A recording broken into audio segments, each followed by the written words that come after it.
بسم الله الرحمن الرحيم. السلام عليكم ورحمة الله وبركاته.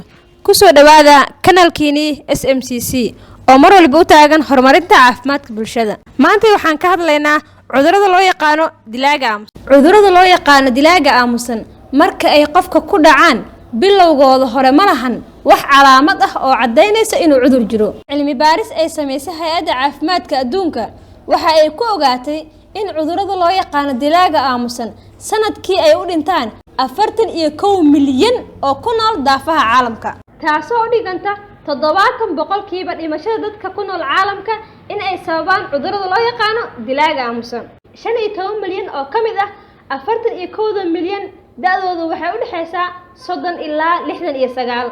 cudurka macaanka waxa uu ka mid yahay cudurrada loo yaqaan dilaaga aamusan. haddii aan la daaweyn waxay saameyn caafimaad dar u geysataa xubnaha muhiimka u ah nolosha sida indhaha, kiliyaha iyo wixii la midka ah.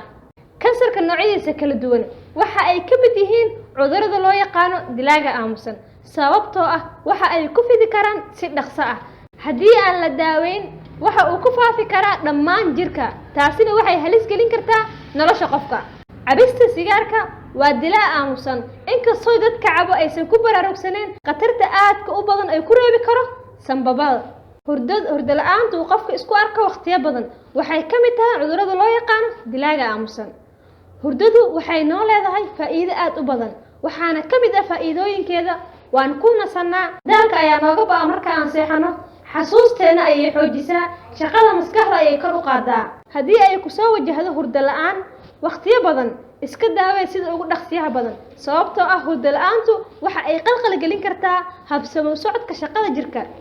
dilaaga aamusan waxaa ka mid ah cudurrada ku dhaca beerka sida cagaarshowga. qofka markii uu ku dhaco cagaarshow waxaa wanaagsan inuu aad uga taxadaro caafimaadkiisa, mar walibana uu ku xirnaado xarun caafimaadka lagu daryeelo, sababtoo ah cagaarshowga haddii aan laga daaweyn ruuxa waxa ay keeni kartaa inuu beerka weynaado. cudurrada ku dhaca wadnaha waa dilaa aamusan.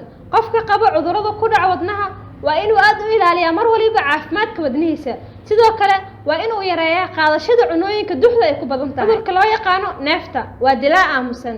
neeftu waxa ay ka mid tahay cudurrada ku dhaca neef mareenka, lagamana daawoobo, laakiin haddii uusan daryeel wanaagsan helin qofka waxa ay keeni kartaa inuu qofkii nooga dhinto.